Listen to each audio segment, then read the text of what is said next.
Excitement today at City Hall as the municipality is honoring long service employees through its Long Service Excellence Award. Staff members are sharing heartfelt reflection on their years of service, highlighting dedication, growth, and a strong commitment to the community. The event celebrates the people behind service delivery and their ongoing contribution to the city. igama ufela noVundebele municipal manager waseMsunduzi. Namuhla besinomcimbi wokurecognize abasebenzi bethu abarishe iminyaka kusukela ku-10, 15, 20, 25, 80, 85, 40 and 45. So umasipala using to be the principal siye sirecognize amagalelo adlalwe abasebenzi kusukela baqala ukusebenza bese kuthi once a year siba ne-ceremony of this magnitude lapho siba nabo sibagqugquzele ukuthi abaqhubeke basisize siwumasipala ukuthuthukisa iy'nsiza ebantwini basemsunduzi. So the occasion lena si-celebrate once a year. Kuba khona iqhubuthwana, kube khona umeya, ngizothi itroika nje yonkana, kodwa nje ngokuba busy kwabantu nimbonile umeya ube khona wasuyahamba une-meeting ne-minister of water and sanitation. So iwathatha leso sikhashana ukuthi abe khona akhombise that symbolic appearance bese uyabuyela kumhlaba. So in the main siyajabula nathi ukuthi siba-recognize besaphila emhlabeni nokuthi siba-recognize ezishoni Sithembiso Nguni, ngisebenza e-Basic eyaziwa nge-library. Ngiqale ukusebenza khona ngo-1994 October 1, ngingena as library assistant.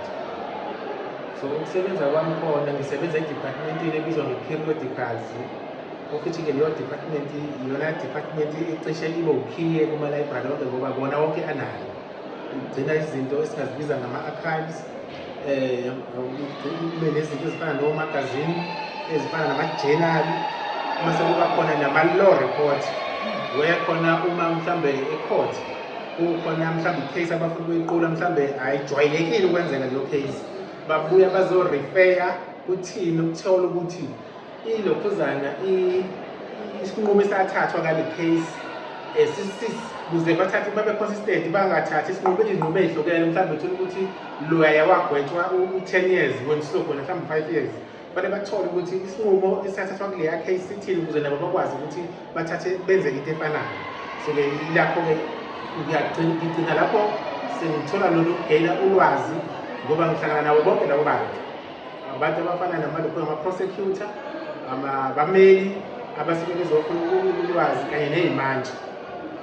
So ulwazi lami selugene kakhulu luningabi kuleya department, and njengoba ngishilo ukuthi kuyi-department ethe ukuba nomehluko.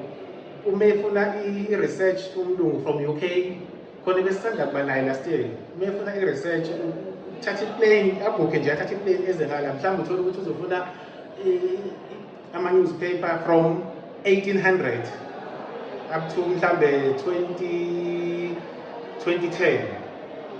Then ngithatha isikhathi-ke yodwa ngoba maningi lawo maphepha. So sisebenza nje kanjalo khona ukusebenza khona kuhle ngoba ugcina une-understanding yayo yonke into eyenzakalayo emhlabeni. Mina ngizishalela sengisebenzela umasipala iminyaka engama-30. So ukuthola le ndondo ngijabulele kakhulu. Lokho kukhombisa ukuthi ukuziphatha kwami bekunjani kuze kufike lesikhathi engifike kusona namhlanje. Lokho ngikujabulela kakhulu ukubambisana konke nabasebenzi basemsunduzi, ikakhulukazi abaphathi bazo zonke ama-department. Ngibonga kakhulu. Hi, my name is Rajesh Soji. I'm from the Electricity Supply Services Department. Today I'm celebrating my 25 years long service with the municipality. I started in the year 2000 as an apprentice electrician and progressed into being today a technician. During the course of my 25 years, you will have seen me on the festive lighting, I've done many projects, and what brings me joy is serving the people of Pietermaritzburg, making sure they have electricity to their homes. It's been a really lovely journey working with the municipality, and I look forward to many, many more years with them. Sanibonani, igama lami nguSinobuhle wakwaShabangu. Ngifike eMsindozini ngimncane kakhulu. I think I was 22 years old. I came in 2014 and I came as a senior clerk season sale when I started. Kube mnandi kakhulu, ngifunde kakhulu kwi-department yami, which is real estate and valuation. And when I started, I really was coming fresh from varsity. So I had a little bit of experience, but through the years I was able to gain a lot of experience where ngagcine sengisekhonda ukuthi ngi-acte as a real estate officer, which has helped me a lot. Ngayidevelopha, ngazi kakhulu ngokwe-property. Kube mnandi kakhulu nje nama-colleagues and uplifter, as well as skills development. And I'm happy what Umsunduzi have done, especially when it comes to young people who comes to the organization, developing us. I came here as a public management holder, but now today I'm a real estate, I have a diploma in real estate, and I was seconded as a property valuer, which shows ukuthi Umsunduzi uyakwazi ukuthi ubasulemanise abasebenzi bakho. Ungafika ufike kwi-post encane, kuye ngokuya ukhule ugcine ufika la ofuna ufika khona. Ngiyabonga kakhulu, ngiyabonga futhi ne-skills development into osenzela yona. Ngithanda ukuthatha lethuba nje ukuthi ngibabonge uma ngifuna umsebenzi bawenza kakhulu ngokuthi besidevelophe iy'skills zethu. Thank you. My name is Tony Peterson. I've been working for the municipality. The department I've been working for is the fire department. I've worked there for 41 years. It's been a pleasure and a privilege for me to have worked for the fire department. It's always been in my heart to help the community. I've been involved in helping people in fires, in rescues, with animals, everything that needs help. And for me to go to work has always been a pleasure. I've retired last year at the age of 65, and I'm very, very happy to have served the community. Thank you very much.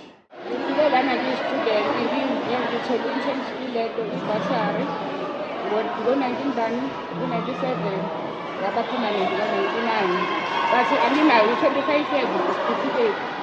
Mina ngino-28 years. Kusho ukuthi ba-delayed the 3 years.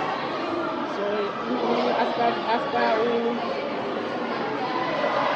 years again, ngiphinde ngithathe 20 years. Ngisebenza e-Land Survey Department.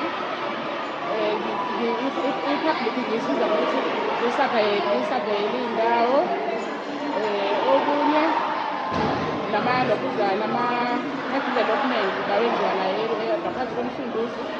Abantu abengama-approval, ama-applications, ama-subdivisions, nama-consolidations, ngiyawenza nawo. Bese kuzokuba ngiyakhomenta uma ngabe kuwukuthi kune-development esuke izokwenziwa mhlawumbe nakumele ukuthi kwenze ama-rezoning, nama-special consent application, ama-plans submit kuthina, ithina esishekhayo ukuthi ama-plans asehambe injani, ngakwazi ukuthi iqhubeke ingene ngoba eyethu department is a crucial department ngoba ibheka i-title deed, ibheka i-title yaleyo property leyo nayo. Ngicabanga ukuthi ikhona lokho engingakusho, but so far nje angihebi ngokuba kamasipala sekoze ngizali ovele sengimdala. My name is Nonhlanhla Mkhize. I work in the political office under the Speaker's office. I've worked there for 15 years and I've served more than 6 speakers, regardless of their term. But I've worked with different speakers, and then we work with communities, public participation. We deal with ward committees, we deal with councillors, we deal with service delivery. So it has been years of informative information that has made me grow as a person and also understanding people's problems. And it is a privilege to serve our communities, and the development that we see within the Msunduzi municipality, we know that we get it at first hand. Thank you. Hi, my name is Nikki Taylor from Pretoria Municipality Area-Based Management under Community Services. I've served the municipality for the past 20 years. We deal with public participation, establishment of ward committees. So it's been a pleasure for me to be here today to be recognized for my hard work. I really enjoy changing people's lives out there.